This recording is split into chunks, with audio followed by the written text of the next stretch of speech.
All right, I have the privilege of doing the welcome. And I have 5 minutes. And anybody that spent any amount of time with Bill Tank knows that I'm loquacious. That comes from reading.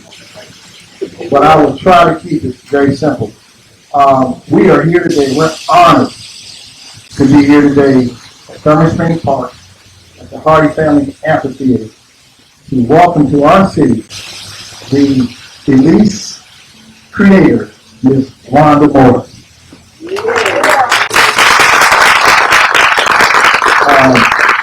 want to definitely welcome you here to Powder Springs, City of Powder Springs.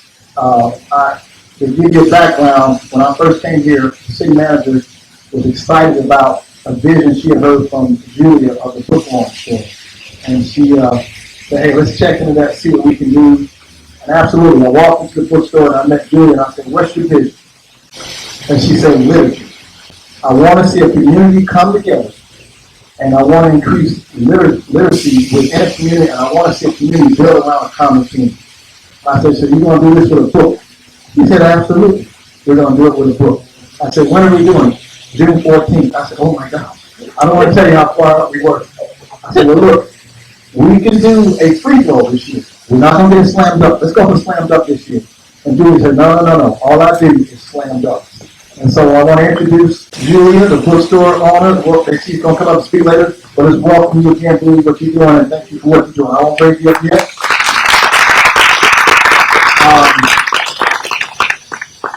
My boss is here, Powder Springs City Manager, Pam Connor, who actually reads books at night without light until she falls asleep. She is a real bookworm. She beat me read the book. So I wanted to introduce Pam to show up and say hello to everybody I see now.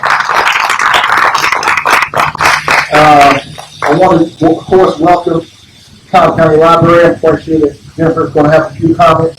But over here in this A-Van corner is the notorious Powder Springs Book Club, who devoured all of her little secrets.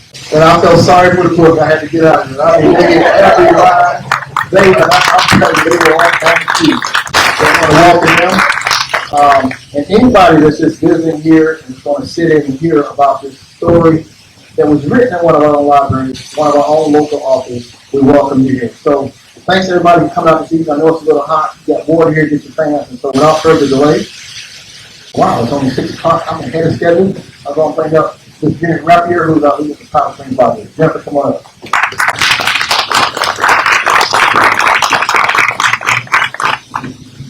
Hello, everyone. Thank you so much for coming out. I know Julie's going to talk a little bit, but this was Julie's vision that she brought the library into and the city into. She called me up and talked to me about doing a one book, one city event where we bring the community together through reading, and I thought it was such a wonderful idea. So we started talking, and we did a little mini one last year, but this year we really wanted to go all out and do this event, so we did. And we're so grateful to have Wanda out here. Thank you for coming. And I really feel like this is going to make a difference to our community. So thank you all for reading the book and talking about it with us. A little bit about the library. We are back to normal operating hours, so open 6 days a week. We have a lot of events going on in the library this summer, events for children and adults. We actually have 2 book clubs. We have a thriller one starting Thursday, and then we have a mystery one, where, as Mr. Tank mentioned, we talked about all the little secrets, and we have really good discussion about the book, and we're really excited to hear from Wanda and what she has to say for us. So if you're interested in our events, if you have a booth with our brochure, I hope you all got there. And I'm going to turn the time over to Julia to talk about the event.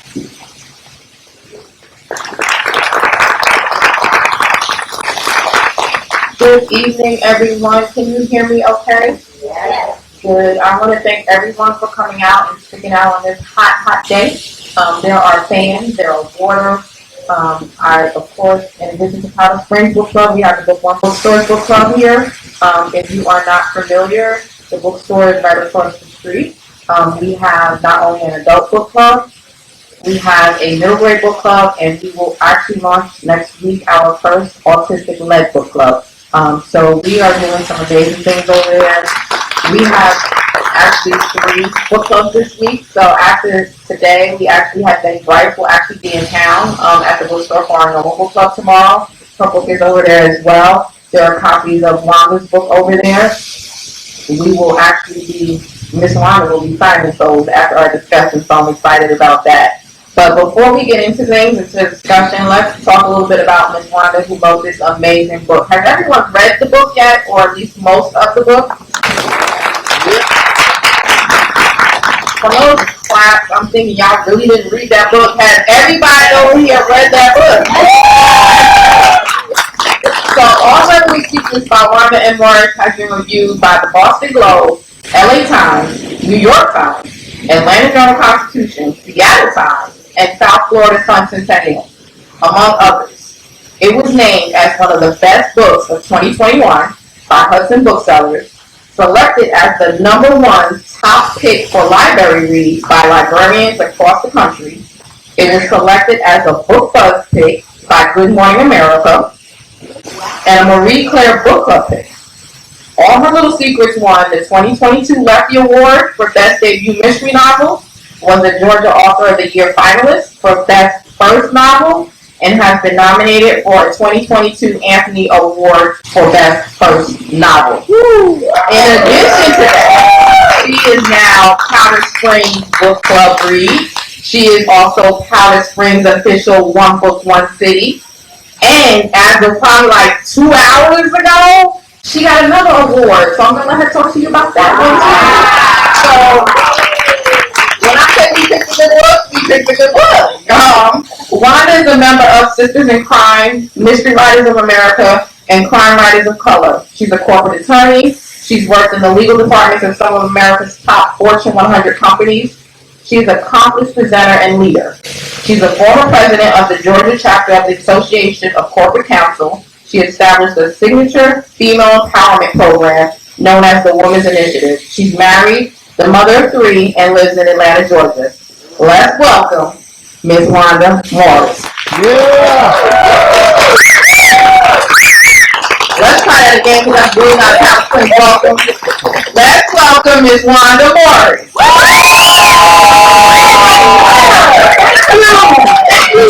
Thank you. So, excuse us first up here because y'all know it's hot out here. So, I'm just watching some mosquitoes and stuff, so just bear with me on that. I read Wanda's book as an art. As a bookseller, we have the luxury of getting books before they come out. The cover, as you all know, is an amazing cover. I was like, oh, I'm taking that one. This was mine. Read it in a day, probably a day and a half. I could not put it down. So I have some questions. We're going to dig deep. I also wanted, when it comes to One Book, One City, as Hank mentioned, I want to bring the community together through literacy. That doesn't always have to be a nonfiction book. That doesn't always have to be a social justice book, because most writers actually include some of that, as well as with what Ms. Wanda did. She is going to make you think. So these are things that we're going to have a great discussion. There will be a question session at the end. I want you guys, one thing at the book club, when we have book club, it is a free space. It's a comfortable space. We want you to feel comfortable, because I think in order for us to grow as a community, that we need to have discussions that are hard to have. So I think this book actually opens up on some of those. So please feel free to open those questions up. I think we can have a respectful conversation, and I think we can all learn from each other. So you guys ready to kind of dive in and talk to Ms. Wanda? Oh, yeah. As we know, the book was set in Georgia. We know you're in Georgia now. Is that, when you were writing, is that something that you wanted to happen, had to happen, when you were putting this book together, that it had to be in Georgia? I knew that the book needed to be in a southern setting, just because of the issues that were being dealt with in the book. And, you know, there's an old saying in writing, write what you know. And so I know Atlanta. I've been here now for, gosh, almost 30 years. So this was familiar territory to me. And I was very intentional once I decided to set it in Atlanta. I was very intentional about the places and where things would occur in the book. So that's why when you pick it up, you know, I got everything in there from West End to Johns Creek. Yes, you do. I had somebody come up to me recently at a book talk and say, "You had Johns Creek in there. I live in Johns Creek. Everybody ever mentions Johns Creek in a book." Like, I know Johns Creek. So I was very intentional about making sure that the city of Atlanta, is well represented, because much like Elise Littlejohn in the book, who's a very complicated woman, the city of Atlanta too is very complicated, which is why we have places like, you know, West End and you know, other neighborhoods, and then we have the Johns Creeks and the Vinings of Atlanta too. Speaking of Vinings, look, perfect timing. I didn't even talk now. I didn't like that either. You included Vinings because you actually wrote part of the book in Vinings Library, which was kind of cool to see. I'm not originally from Georgia. I am from New York. So to be able to still recognize a lot of the places that were within the book was great, and it shows, of course, how detailed you were and what you picked out. But when I did see Vinings, knowing that you did write in Vinings Library, how important was it to include Vinings Library? It's interesting, because just to let you know the background of how I came to write in Vinings Library, I worked like 5 minutes away from Vinings. I worked in a building 5 minutes away, and I would write this book on my lunch breaks. And I knew I couldn't sit in the office because, you know, when you try to take your break in the office, people come in, you get interrupted. So I said, I need to find a place to write. I don't do coffee shops and stuff like that because, you know, my brain doesn't work that way. I have to have total silence when I'm writing new material at least. And so I said, I'll just go around the corner. And the first few times I went around the corner, Vinings Library was right around the corner. It worked out well. And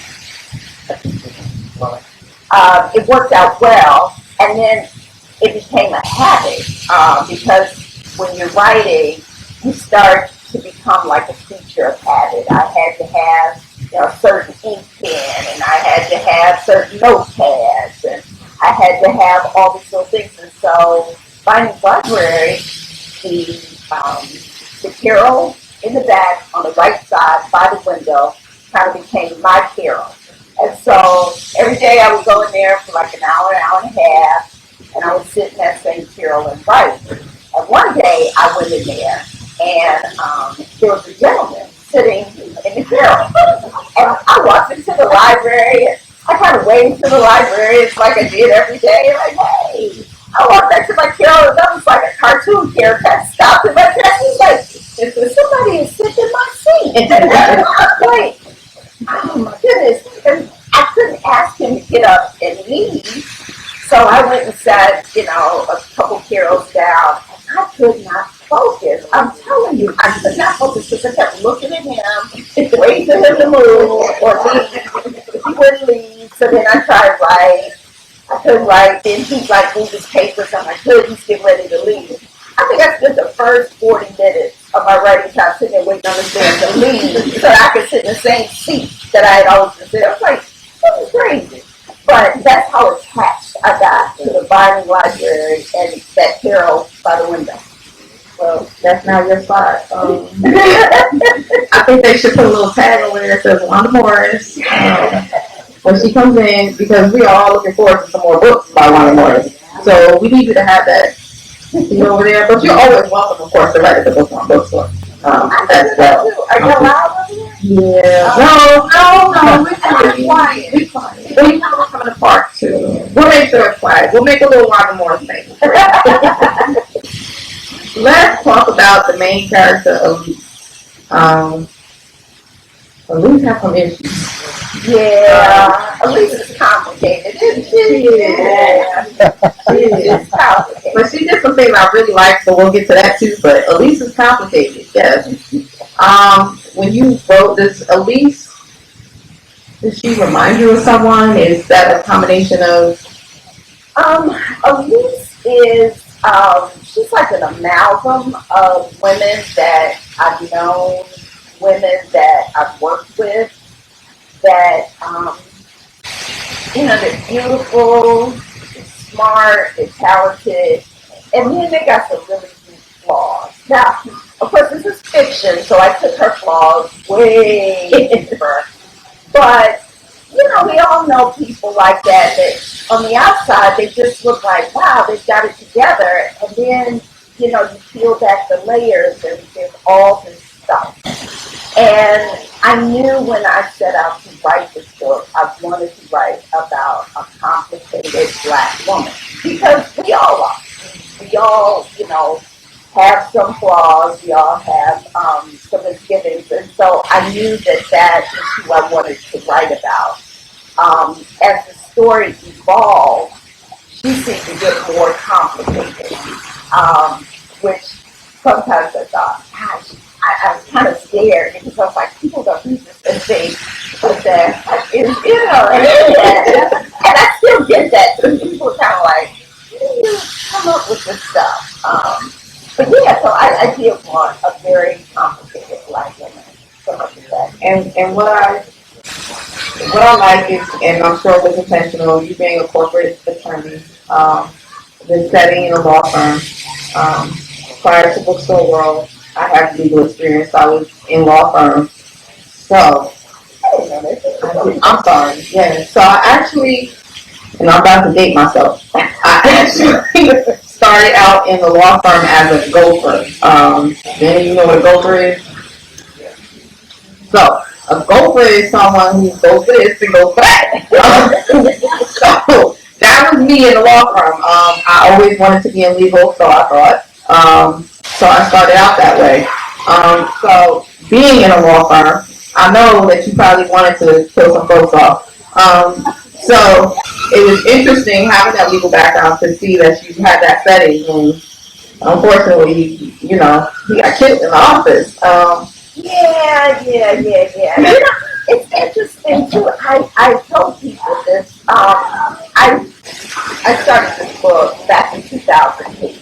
I wrote probably about 70% of the book back then, and it was real rough, y'all. It was real rough. But the two scenes that I wrote, the very first scenes I wrote, one was that scene where he walks in and finds Michael dead in the office. And the second scene occurs, because I know some people haven't read it, it's a very pivotal scene that occurs in the middle of the book. And those two scenes never changed. From 2008 through all the revisions I made, getting an agent, getting an editor, the editor's notes, none of it, that scene remained the same. So I always knew that she was going to walk in and find this man that she had a relationship with dead and walk away. Like, I didn't see anything. My name did it. I did it. Yeah. So, with Michael, since he died in like the first few pages, is that a reminiscent of someone that you probably wanted to? You know what? You know all people. I know, but so what happened was, I don't necessarily kill off the people like that remind me of somebody, but I think of unusual ways to kill people that I don't know. I like that. And somebody was asking too, do you have a problem with men? I was like, and it's not that. It's just that I try to show kind of the messier side of relationships, and and how people can be used as a pawn. And certainly Elise was, and so I think that that's just kind of a happenstance that I don't have a, I really do like it. He's my husband's up there. I like it. They're all like that. Let's talk about, I want to dive into Black women in corporate America, not just law firms, but corporate America. There were pieces in there that you touched on that we all do, because in addition to law firms, I was in corporate. And there's one, and it was like on page 20, with the hair, and wearing your hair in its natural state. And I think on page, it mentioned something about, I think, oh, your hair looks nice that way. I think was actually the wording in the book. That is something that we struggle with. I know me too, in corporate America, I wore my hair straight for so long because you're thinking, oh, that's what it's supposed to be. So let's talk a little bit about that. So yeah, so real life, I wore my hair straight in corporate America until I had about 4 strands of it left. I mean, I was perming my hair and straightening my hair and trying to look the way that, you know, I was told I was supposed to look. And that's why now I try to leave my hair natural every opportunity I get. But there are a lot of, I think, you know, people call microaggressions, but those little things that, you know, a small nibble at a time just eat away at who you are and what value you bring. And whether it's the way you wear your hair or the way you talk or the way you dress, I personally like bright colors. If it had not been so hot today, I would have worn a very bright colored dress. But that was poo-pooed in the corporate environment. Or if you like to wear, you know, your clothes tight because you know you got a rocking body, well, that's poo-pooed too. Mm-hmm. And so all of those little things are, you know, I call it death by 1,000 slices because you are there in the office to bring value through the work and the talent and the intellect that you bring. But meanwhile, people are judging you based on what they see on the exterior. And so often I've been dismissed, I've been ridiculed, I've been disrespected because people thought, well, that's not the way you do things around here. That is not how to do it in this environment. And I think it is a lot better than when I first started working because I see a lot of, you know, I see locks and, you know, coils and everything else in corporate environments. But when I first started working, that just was not, that was not the thing. And I'm old enough that when I first started working, you still had to wear hosiery. Like, probably in stockings in this weather, right? Yeah, I was there too, so. Yeah. yeah, that's tough. But yeah, but I did want to explore, you know, what it's like to be Black and female and the only one. You know, you walk into a room and you immediately count how many other faces in the room look like yours. Or you go into a meeting and you try to size up who's going to be an ally to you. And that, to me, that's just the extra layer of anxiety that you bring. You're already nervous about doing a good job today performing. And now you have all these other things that you have to worry about. And, you know, I dare say, you know, being Black and female stuff, just being female in corporate America is tough. I mean, just try being a woman in a room full of men who decide that they're going to talk over you or dismiss your ideas. I mean, how many times have you sat in a meeting and you make a suggestion and everybody's kind of like, no, we don't think so. And then 5 minutes later, a guy makes the same suggestion. You're like, did I just not say that? Are we not sitting in the same meeting? I've had that happen so many times. It's a different sort of, it's a different sort of way that you have to operate in these environments. And it's funny that you mentioned, because one of the things on page, looks like 28, 29, when she actually got promoted, and I was actually happy that you included something like this in the book, because it is so real. Nate had made a comment, and I'm going to actually read the comment, and I'm sure you know where I'm going with this based on the comment. Let me find it, so bear with me. This is when he was promoted after Michael met his little untimely demise. You were brought up there, and Nate said, because you were, or not you, Elise. I didn't say that, right? You're not Elise. I'm sorry. So Elise, was still debating on whether or not she should take it. And Nate said, look, I won't lie. The fact that you're black is like brown gravy on a biscuit. He chuckled, amused by his own joke. The company never did any diversity training, and now it was showing. So when I read it, I was like, that is so, because I've been there, and I'm sure a few of us, no matter as long as we're of a different race, may have been in that situation. So how important was it to, because there are different tidbits in that, from the people outside marching, from the lack of diversity in there.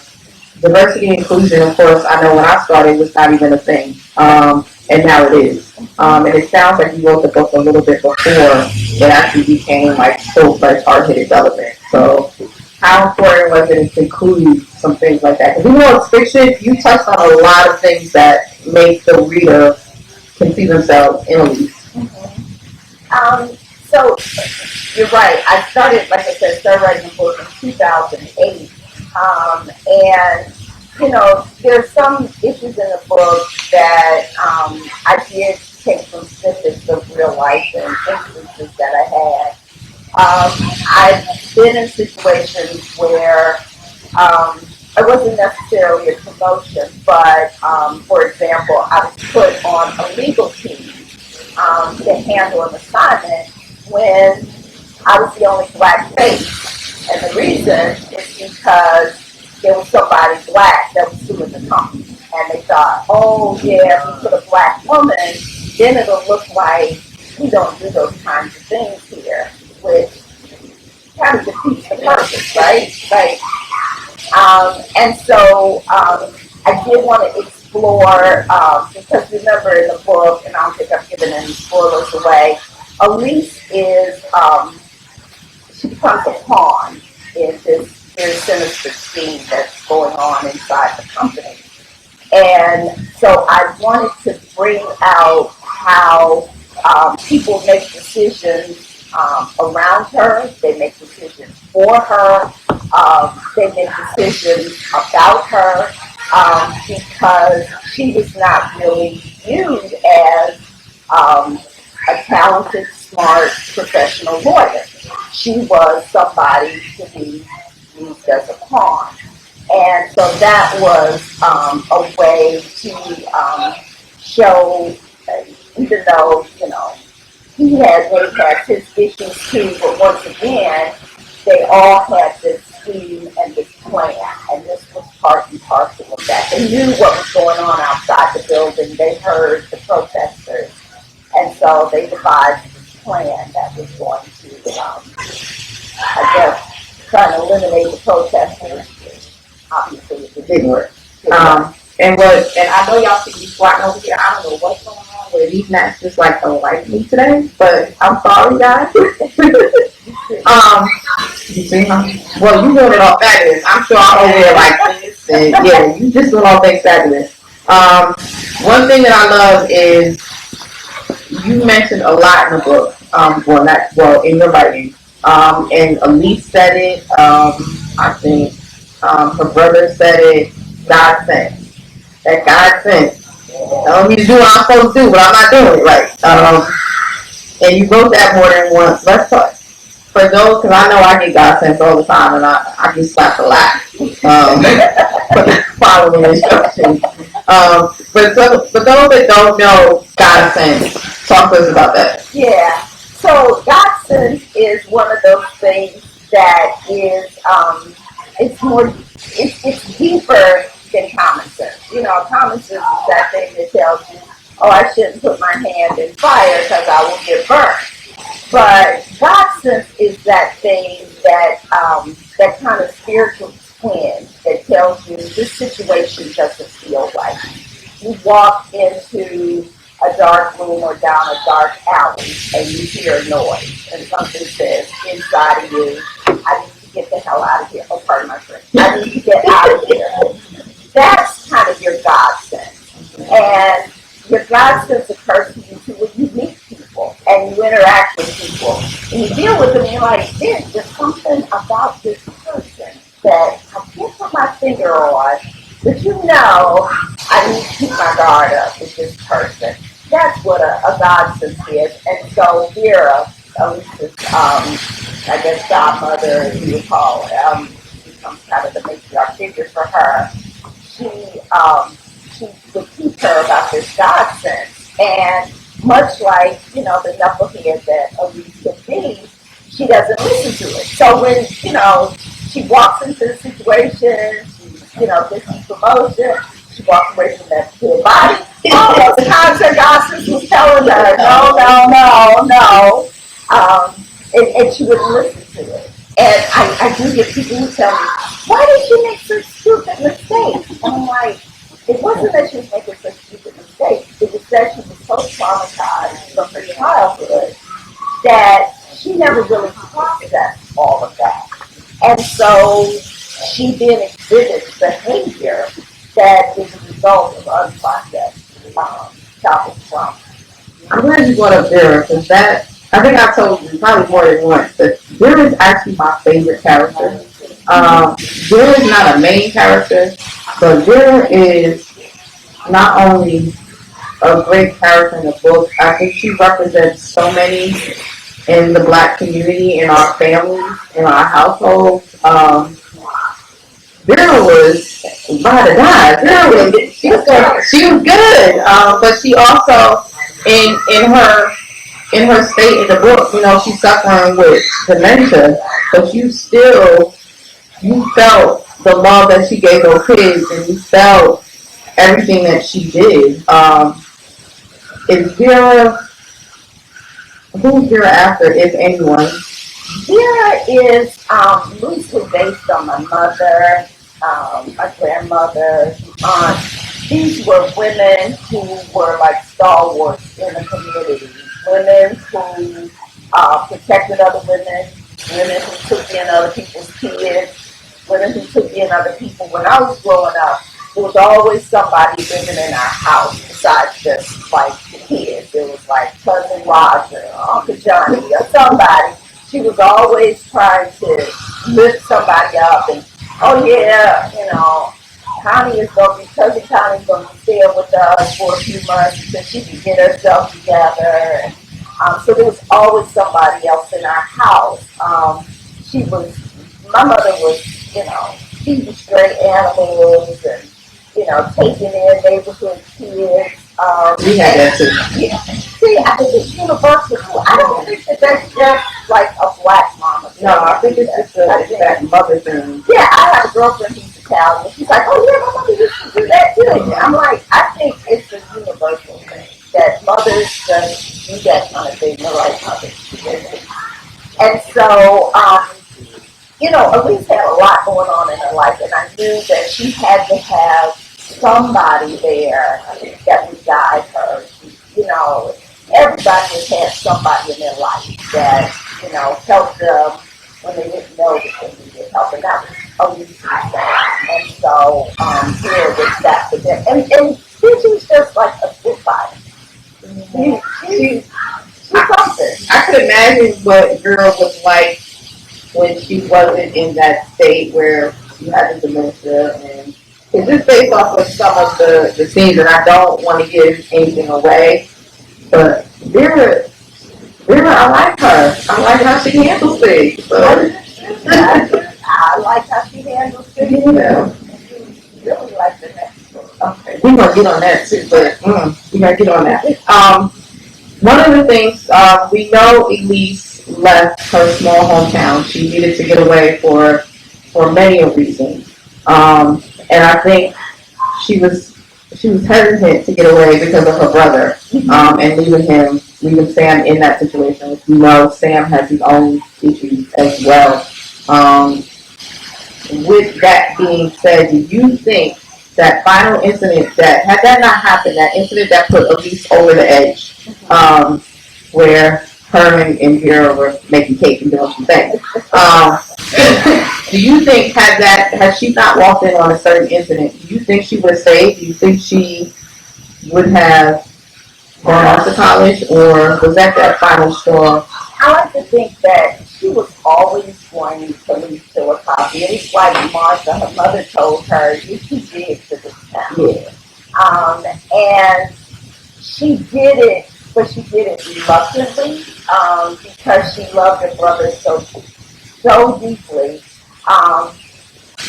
But to me, she was a 14-year-old hero because she decided that she wanted to make this future for herself, but she also didn't want to leave her brother without taking care of him. So she launched this plan that, while it may not be a plan you or I would have done, but she's 14, she figures I can make things right and leave Sam here in good care, and then I can still go off and pursue my dreams. Now, it didn't work out that way, obviously, but I like to think that she was always a hero, that she was strong, she just didn't know that she was a hero. She didn't know how strong she was.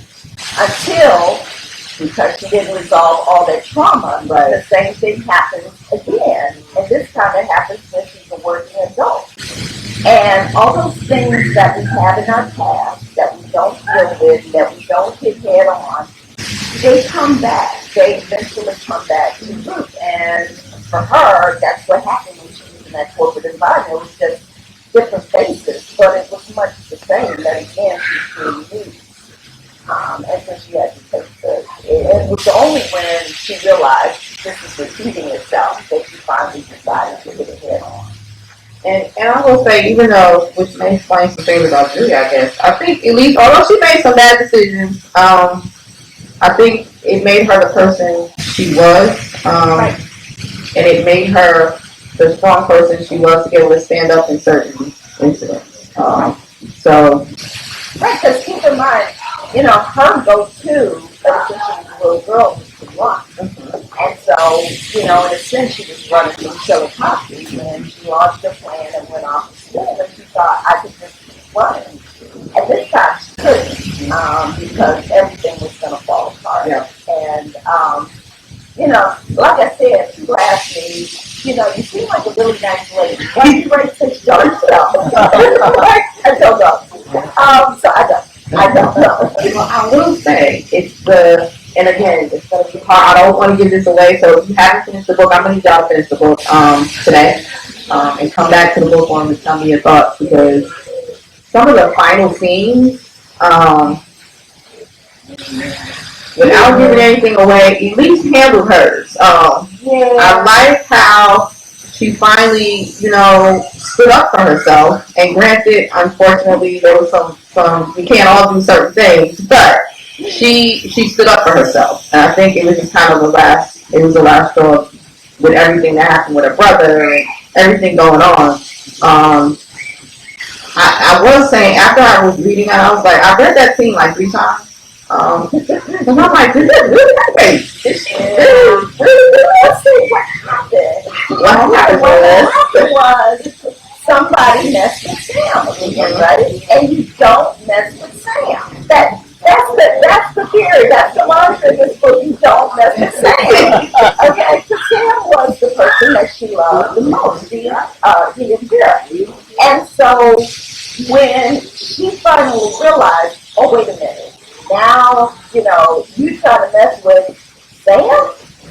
All bets off. And so it is a way to show that when we love deeply and when, we harbor all this love for somebody, there is almost nothing that you wouldn't do to go and protect those people that you love and care about.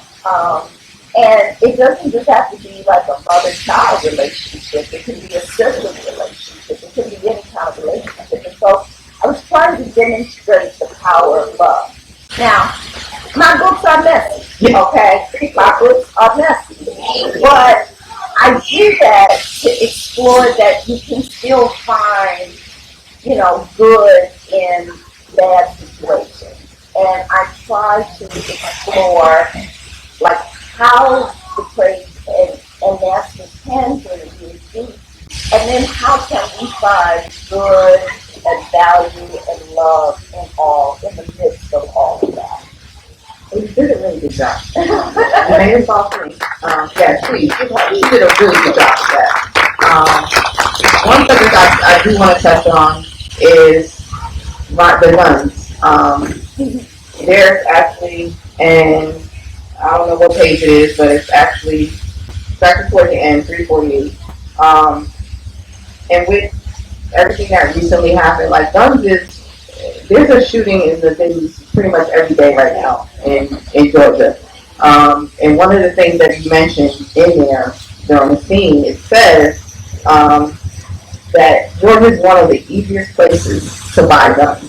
It is. Georgia is one of the easiest states to buy a gun.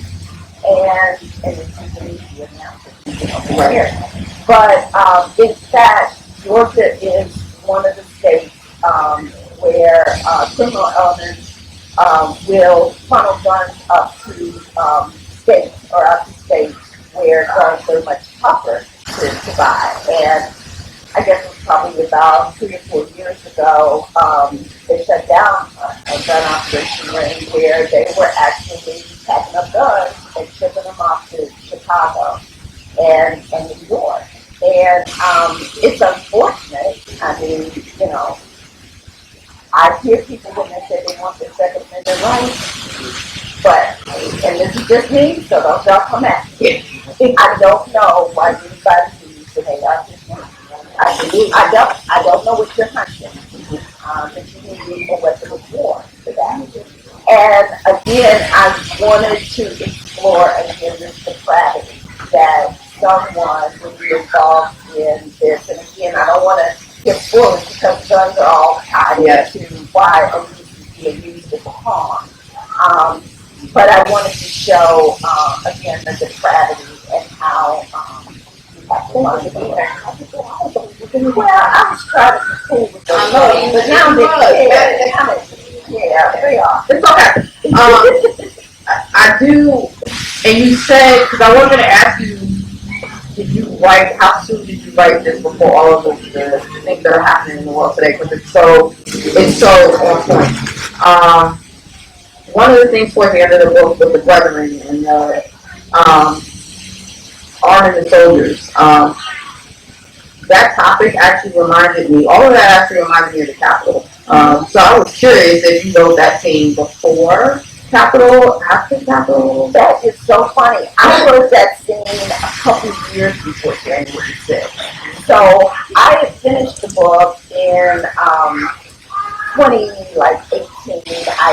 I was always trying to find an agent because the process when you want to get traditionally published by a large publishing house, you have to find an agent, and then the agent represents you and sends the book out to different publishing houses. So in 2018, I was really, working hard to get an agent. I finally got one, so I finished the book and started sending it out. I got so much rejection. Y'all, so many people told me no on this book. I don't know how to sell this book. I don't think that this book will find an audience. I don't know who would read this book. I don't know how to sell this book. I got so much rejection. So in 2019, I finally found an agent. I had gone to a conference and pitched to an agent. And she read the book and she's like, I love this book. And so it was so funny because she read the book and she's like, this is great, make a few changes or what have you. And I did that. And we was getting ready to go out on submission. I guess that would have been like late 2019. And January 6th happened. And she called me and she said, did you see what happened And I said, I know. Like, she said, did you know that was going to happen? How would I know January 6th was going to happen? How did you know to write about that? And I was like, I was just trying to take it to the nth degree on how depraved people could be. But I didn't know what really happened. And so then we both still joke about that. Like, how in the world? But yeah, the book was written long before that. Yeah, maybe, I don't know. I would love to take credit for being, having foresight to do that, but no, I just tried to take it to a degree where, like, this could never happen. And it did. Well, before we open up, because I do want to open up for questions for you guys. Before we do that, there is a new book coming. A little banner fell down. I got it. Thank you. So, I was actually trying to read this before we got here, but with so many book clubs, that didn't happen. Because I have my own personal, like I said, as a bookseller, we get advance copies, so I knew once this was coming out, I needed a copy. I will say I did read the first, like there is a trigger warning in here. Tell us a little bit about this upcoming. So, if you like Vera in the first book, this is Vera's backstory. It takes place in the Jim Crow South, 1964, in Mississippi. And the opening scene probably does need a bit of a trigger warning because it is an imagining of what happened the night that three civil rights workers, Goodman, Cheney, and Werner, were murdered in Shelby County, Mississippi. They were three civil rights workers, freedom fighters, who had come down to help Black Mississippians get the right to vote. And what I've done is intertwine Vera's backstory into this murder. And Vera, who, as you know from all her little secrets, her real name is Violet, Violet Richards. And Violet, she is attacked in her hometown, and she kills her attacker. So she knows she's not going to find justice in Jim Crow South, so she takes off running. She has a sister, Marigold, who is, she is helping with the Summer Project, which was an initiative to help Black Mississippians get the right to vote. But Marigold finds herself pregnant and unmarried in 1964, which was a big no-no. And so she takes off running. And they both wind up in different parts of the country. Vera winds up through a series of twists and turns in Chillicothe, and her sister winds up in Cleveland, Ohio. And what they don't realize is that there's a man from Mississippi who knows exactly what happened, and he has some dark secrets of his own, and he's hot on the trail to find the sister. That sounds really good, the first one, right? Yeah. Well, we actually have, Wanda was gracious enough because she has some art, so she has some advanced reading copies. So we're actually, after our question and answer session, we're going to give away two. So one, they're not mine. Yes, because this book does not come out until October 25th. October 25th. And I forgot that it deals with things around good feminism in the 1960s, and of course, securing the right to vote for Black folks. So again, issues that are kind of very topical today. And you get to read it before the public. It's not even published. It's not out. Not out. So that's exciting. So, Mr. Tank, do you mind pulling the microphone up? Does anyone have any questions for Ms. Wanda? Please come up. The floor is yours. This is the perfect time when we have an author in our hands to ask some of those questions. Don't be shy. I know that book club has questions, because you kept nailing that point about Sam. Uh-oh. I've been dragged by Sam, y'all. I'm so sorry. I'm so sorry.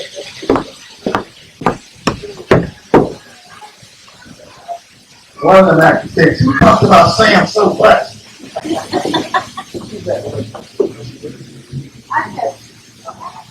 I could also tell you that the characters speak to them, the characters actually write the story. It's like dictating. Are your characters in your head or they spirit coming to you tell you what you say? You know what? It's interesting. They don't talk to me like, say, Wanda, write this down. But what I do is I hear dialogue in my head. So I hear the characters talking to each other. And so, if you read the book, there's a scene where Elise goes to Sam's house and they're eating hot dogs. And I remember exactly when I was writing that scene, it was like, I don't even like hot dogs. Hot dogs. I don't eat hot dogs. But I heard them having this conversation and this dialogue. And so I hear the characters more talking to one another. So it's like I'm eavesdropping on a conversation. I do that in real life too. I'm always in conversations I'm not invited to. And I think that might fuel some of why I write what I write as well. But if you also look at my books, with the exception of Elise, I don't really describe people. Like it'll say she has brown eyes and black hair, but they come to me more as a vibe. And so, like, for example, Willow Somerville, like, I've known Willow Somerville in my life. And so, you know, I describe her as being blonde and kind of cute pageant. You know, so they kind of come to me as a vibe, and I kind of hear their conversations in my head. I knew this was coming. I was just going to ask you, when did you realize that you wanted to become a writer? Oh, that's a great question. So I think I always wanted to be one, but I kept tamping down those feelings. Because, you know, people are like, you need to get a real job where you can, you know, make some real money. And so I kind of tamped all it down. I've always kept a journal ever since they're young. And so I was always writing in some sort. And I remember like 2 years ago, like, more than 25 years ago, I thought I wanted to write nonfiction. And then I realized, no, that's kind of boring to me. I need something happening in a story.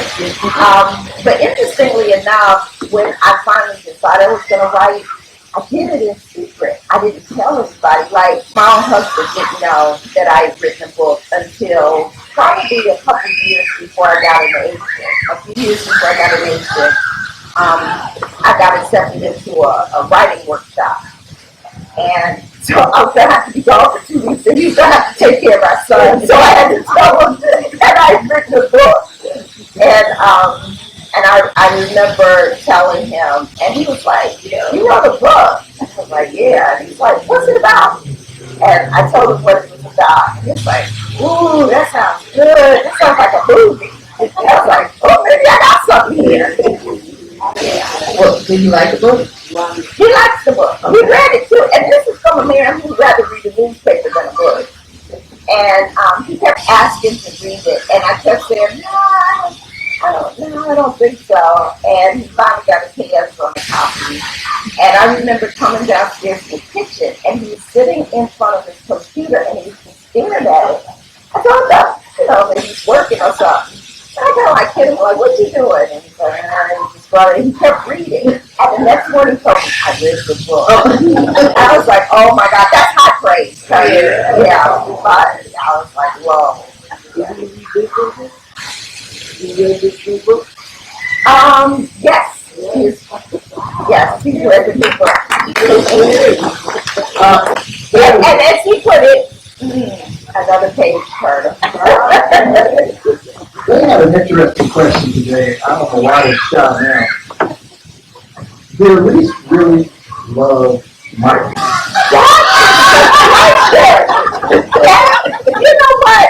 I'm surprised nobody asked me that. And I always ask book clubs. Every time I do a book club, I always ask the people in the book club, I'm like, do you think he really loves him? And people are always like, well, I think he loves her. I'm like, yeah, I think he loves her too, but do you think he loves him? It was interesting. I purposely wrote it so that it could go either way.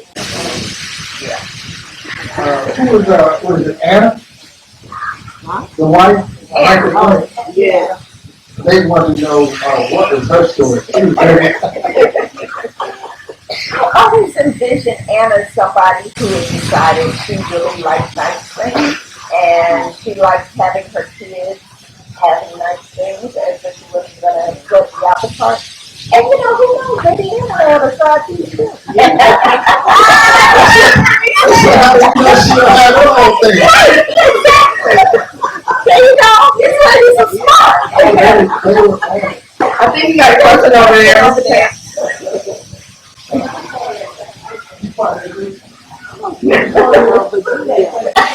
Okay, my question was, when, in regards to fear, when you said saving the baby.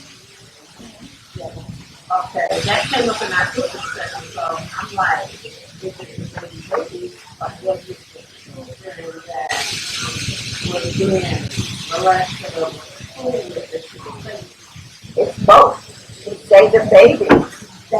She said babies who become in the world would face a harsher life than like maybe Sam and Elise did. And she's also saving the babies that are here.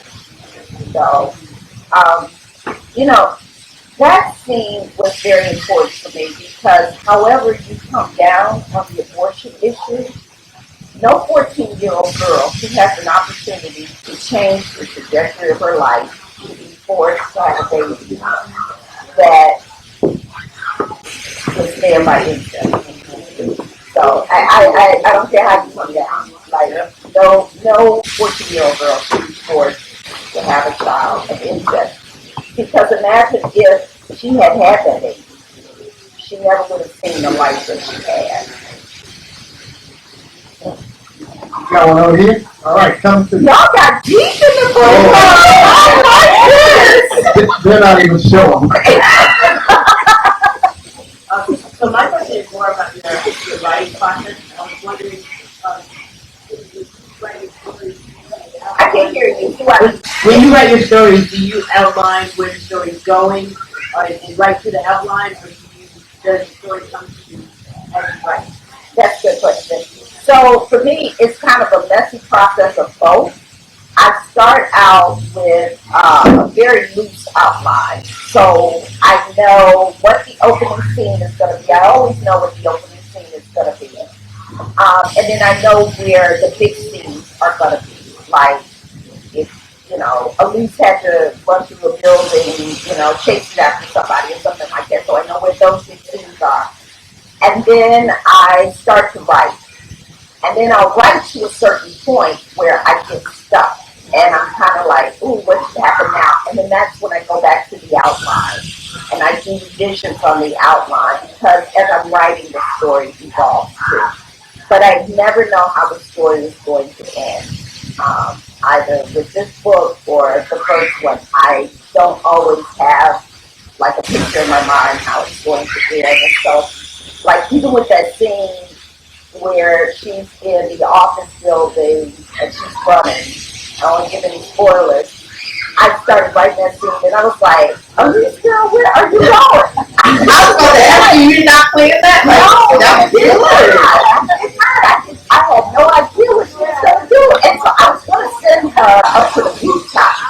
And then I thought, no, I don't like heights. I couldn't do that. So I had to come up with something else. I can't believe you didn't do that one. Y'all have to finish that. Who have not finished the book? We got to finish it. Girl, you got to finish after that. Okay, you got to finish after that.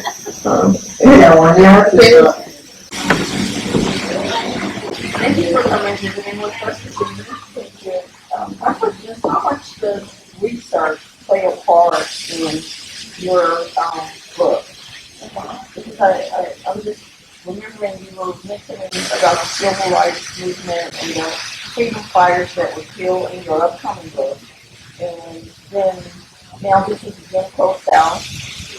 So how much research did you do into, I guess, historically accurate? Yeah, for your time? So for the first book, of course, I kind of wrote what I knew. So I kind of knew the legal arena. I had to do a little research on small towns, and then I did a lot of research on incest and trauma for the first book. For the second book, I did a ton more research. I spent a lot of time down in the Auburn Avenue research library because they just have this huge wealth of books and microfiche and everything that's digital. So I spent a lot of time reading old Ebony, Jet magazine, Can magazine, which I'd never heard of before. Lots of research about the Jim Crow South. And then there were a couple books in particular about Goodman Turner and Cheney that I read as research for that book. But there's a lot of issues in the second book around you can't even call it feminism because women essentially had no rights. Like you got married and then you just became Mrs. John Smith. You know, you kind of lost your name and your identity. You couldn't get credit in your own name unless you were married and your husband co-signed. And of course, we are familiar with what, 1964 Jim Crow South was like. And so I did a lot of research, much more for the second book than I did the first one. We probably can do one more question. If we don't have one more before I turn it over. They brought up another interesting point I thought is worth discussing. We'll close it out here. We got on the guilt and the responsibility she felt for Sam as the big sister. And then the scene where she was at Hilton Head, I believe it was. Tavia. And she saw the servant, the maid that was serving food, and she thought I can identify it. And she said, I don't fit in either world. I'm not here as part of this group, but we do, I'm accepted by the tribe. And so that guilt or that feeling of not fitting in, going where you fit in, we saw that through the scene. Anything behind that, any message that you want to give about her and her background, what she was disconnected from, and what she didn't really want to connect to you more? Yeah, it's a tough situation. I think it's a situation a lot of us have been in. Similarly with the scene where she's pulling into the garage and she sees the protesters and she says, God, why am I working for a company if they knew that I was in here working for this company and taking their paycheck every 2 weeks? But then she knows too, I gotta make a living and, I thought to law school and I deserve a place here at this party or at this board table or what have you. And so I was trying to examine what it's like to feel in those situations where you are not part of either world. That, she looks into the stone face of one of the servers who, this lady looks at her and she's like, you're one of them. And meanwhile, she's got all these other people who are showing her, and she's like, where do I really kind of fit in? And I don't care how old you are, whether you're 16 or you're 60, and you're in these situations, you still feel the sense of, gosh, how do I belong? How do I make myself a place in here? It is tough. And I've had those situations. My husband, we talked about this before. It's tough navigating those spots. Last one? Yeah. The last one. Here you go. For your third book. It's the right third book. Are you going to From your lips to God's ears. I like that. Are you going to continue this line of writing, or maybe your imagination is taking you somewhere else? Yeah, funny you should ask. I started the third book. The third book is another thriller. I don't know what it is about thrillers. It is a thriller, and I'll give you the pitch. Affluent white couples in Atlanta are being murdered in their own homes, and their children have disappeared. Oh. So who is this Pied Piper killer kidnapper, and where are the children? Okay, we're gonna need you back for book 2 and book 3. We're gonna need some book clubs over here, so we're gonna stay in touch. Please, I'm here.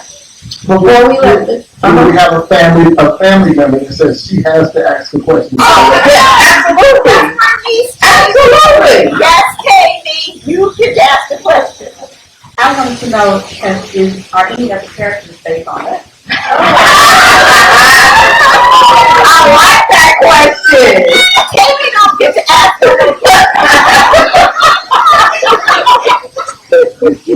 Well, let me see. My husband always says, if they ever make a movie out of this, I could play Juice.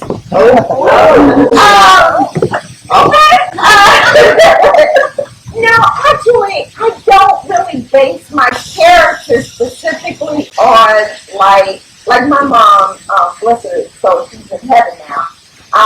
And so I felt free to explore, Vera, that character Vera through her. But I don't really with my family members because I feel like y'all would come at me. If I said, I don't know, Mark was based on, Linda, my sister-in-law, she'd have a fit. But, no, I don't. But, you know what? Book 3, you better come back for book 3. I might. I got some stuff in there. It might be you.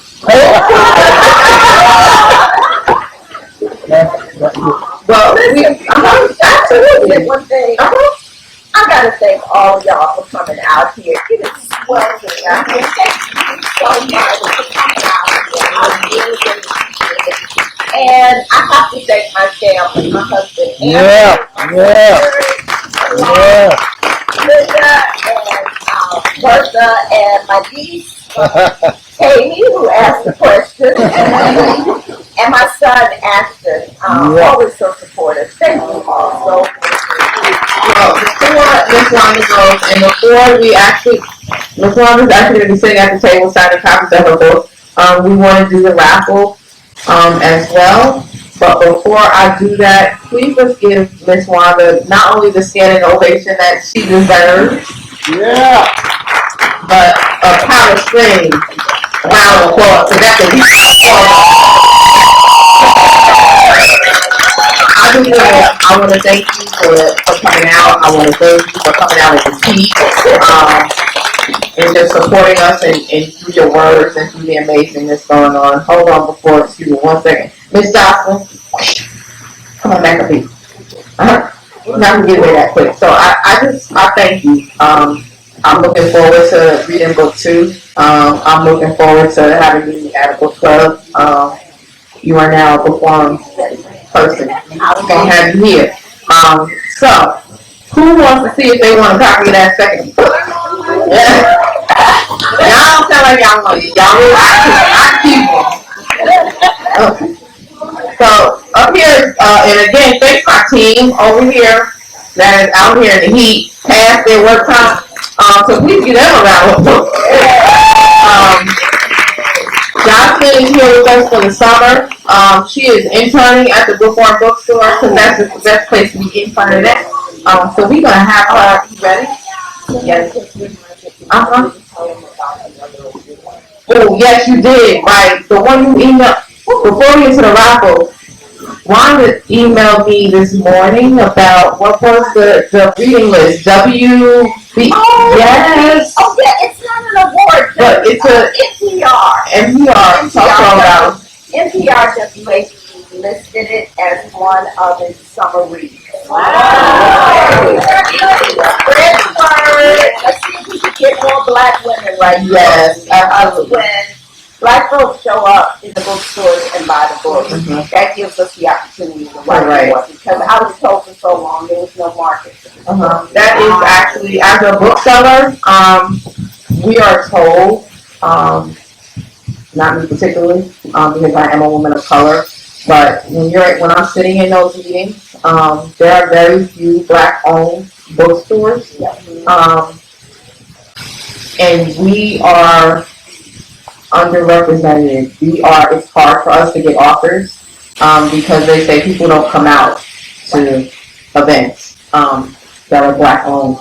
People don't come out when there's a black woman on the cover, when there's a black person on the cover. So many publishers, and I'm sure you can attest to this, so many writers and publishing companies are telling them, don't put that face on the cover, it's not going to sell. We hear it all the time, and Wanda, I thank you for not only that cover, but that cover, because those are actual women on the cover, and for her to have the strength to actually say, no, this is what I'm going to do, because they will tell you it gets put to the back burner. It gets put to the bottom of the pile. But Wanda's going to change that. And I think Julia's going to change that, because Julia also sits on the Southern Bookseller Association, so I'm a board member there. So in order to have a seat at the table and make a change, we got to be here. So we want to continue to do that.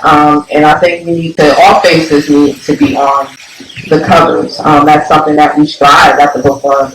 We want everybody to walk in and see their face in whatever book that may be. So that's something you're always going to see when you're over there across the street. So thank you guys for your support. Let's go ahead and go that through it. Because I'm not getting in trouble for anybody that didn't win. So. All right. The last three digits are 340. That's you? I don't win that. Oh, no. Is one over there?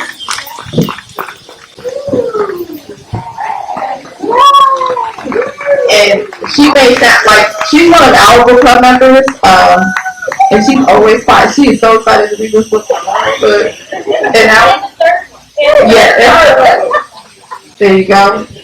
We got one more. Alright, the last three digits are 336.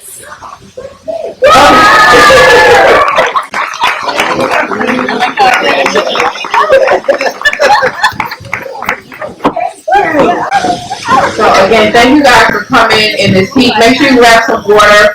We're gonna give Wanda a few minutes to make it down on stage, and please make sure you get your book signed. And Miss Wanda, before you leave, can you sign my copy? Please.